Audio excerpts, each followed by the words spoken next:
ਵਾਹਿਗੁਰੂ ਜੀ ਕਾ ਖਾਲਸਾ ਵਾਹਿਗुरु जी की फतेह। दास अजीत सिंह तिलपथिया, राष्ट्रीय सिकलीगर सिख दसवंत सेवा संचालक। साथियों, आज का विषय है स्वाइन फ्लू से H1N1 जो वायरस है उसके विषय में है। दोस्तों, स्वाइन फ्लू क्या है? एक प्रकार का बुखार है जो शरीर में कई लक्षण पैदा करता है और ये बहुत ही घातक भी है। सही समय पे अगर इलाज नहीं हुआ तो बहुत ज़्यादा परेशानी आ सकती है। स्वाइन फ्लू है जो सूअरों से इंसान तक कैसे पहुंचता है, इसके विषय में आज हम लोग थोड़ी संक्षेप में जानकारी दे रहे हैं। जो भाई हमारे किसी भी प्रकार से सूअर के संपर्क में आते हैं, हो सकता है कि उसे स्वाइन फ्लू हो। उसके ज़रिए यह वायरस इंसान तक पहुंचता है। बेहतर है कि इस जानवर से अलग रहा जाए। यह बीमारी भारत के कई प्रदेशों में फैल चुकी है और इसके बचने का उपाय एकमात्र ये है कि क्योंकि आगामी बासीड़े के जो कार्यक्रम हैं वह आने वाले हैं और काफ़ी लोग जानते हैं कि वह जानवर संक्रमित हो इस वायरस से, जिसके ज़रिए हमारे उन परिवारों को बहुत ही ज़्यादा खतरे का सामना करना पड़ सकता है। H1N1 वायरस से बचने का एक बेहतर विकल्प यही है, इन जानवरों से दूरी बनाए रखें। यह वायरस है जो एक दूसरे के ज़रिए भी फैलता है। इसके बचने के काफ़ी उपाय हैं, उनसे डरने की आवश्यकता नहीं है, बाकी सावधान रहने की आवश्यकता है। दोस्तों, स्वाइन फ्लू के जो लक्षण, बुखार आना, खांसी इत्यादि आना, गले में घाव हो जाना, ठंड लगना, सर दर्द, अपने आप को थका महसूस करना, जी मिचलाना इत्यादि ये स्वाइन फ्लू के जो लक्षण हैं। अगर आपको अपने शरीर के अंदर ऐसा प्रतीत होता है तो तुरंत डॉक्टर के पास में जाके चेकअप करवाएं। हो सकता है कि ये सादा बुखार हो, यह भी हो सकता है कि यह स्वाइन फ्लू के लक्षण हैं और आपके शरीर के अंदर H1N1 वायरस जो सूअरों से निकलता है वह प्रवेश कर चुका है। इलाज संभव है, घबराने की आवश्यकता नहीं है, लेकिन सही समय पे सही ट्रीटमेंट लेना ज़रूरी है। यह वायरस जो फैलता है वह इंसान से इंसान के लिए इस प्रकार है, खांसने और छींकने से। अगर खांस रहे हैं और छींक रहे हैं तो किसी भी कपड़े का इस्तेमाल करें या हाथों का इस्तेमाल करें और उसके बाद में अपने हाथ साबुन से अच्छी तरह से धो लें। किसी भी व्यक्ति से हाथ ना मिलाएं। किसी से मिलना है तो हाथ जोड़कर फतेह गजा दें इत्यादि अभिवादन कर लें। खांसते समय थूक इधर उधर ना डालें।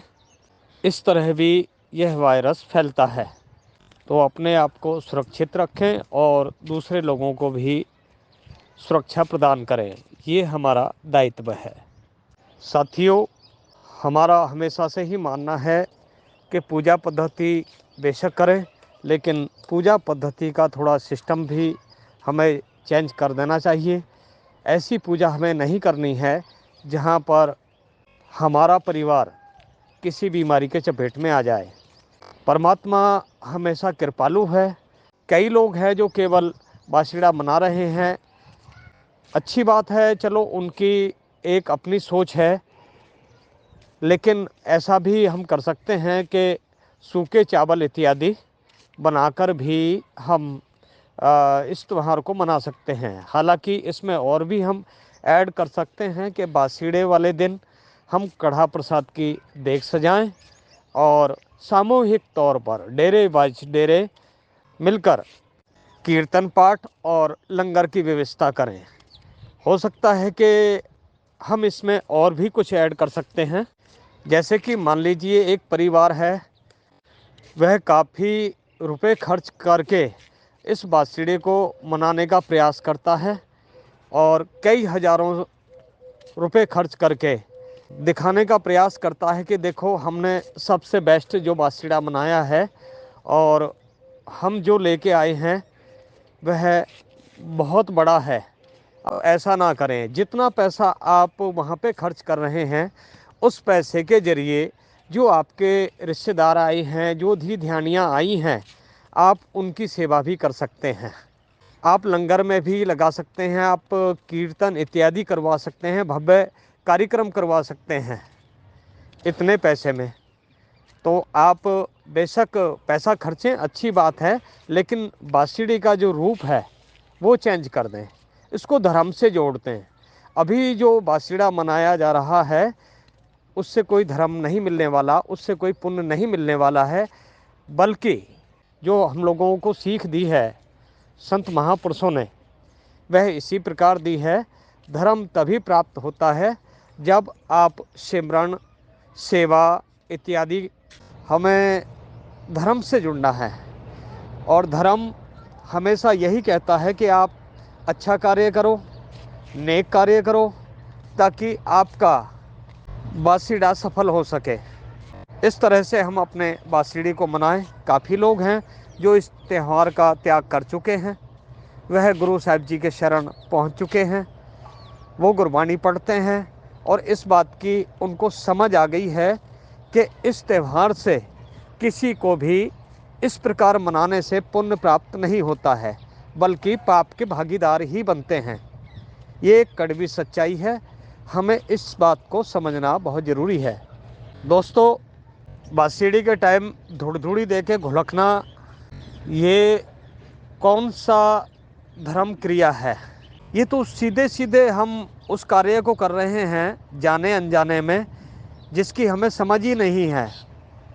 हम डायरेक्ट धर्म वाले दिन, जो कि महापुरुषों ने या संतों ने जिसने भी ये त्यौहार बनाए हैं, हालांकि ये सिक्खी त्यौहार नहीं है, सिख धर्म से इसका कोई लेना देना नहीं है, लेकिन फिर भी हम दूसरे लोगों के संगत में आके इसको हर वर्ष मनाते हैं, समझते हुए कि भाई हम धर्म कमा रहे हैं या देवी माँ हमारी वंशावली बढ़ाएगी, हमारे घर में पुत्रों के जन्म अधिक होंगे, इत्यादि ऐसी धारणाएं हम लोग समाज में लेके बैठे हुए हैं। ऐसा कुछ नहीं है। हकीकत तो यह है कि परमात्मा ने पहले ही अक्षरों से, जिसे हम किस्मत बोलते हैं, परमात्मा ने पहले ही लिख दिया है कि आपके यहाँ पे संतान की उत्पत्ति कितनी होगी, जिसमें कितने पुत्र होंगे और कितनी पुत्रियाँ होंगी, उनकी शादियाँ कहाँ कहाँ पे होगी, किस किस से होगी, इत्यादि पहले से ही कंप्लीट है। हमें आपको चिंता करने की आवश्यकता नहीं है, ना ही किसी से मांगने की आवश्यकता है। मांगो तो वाहिगुरु परमात्मा से मांगो, जो मांगे ठाकुर अपने ते सो ही देवे।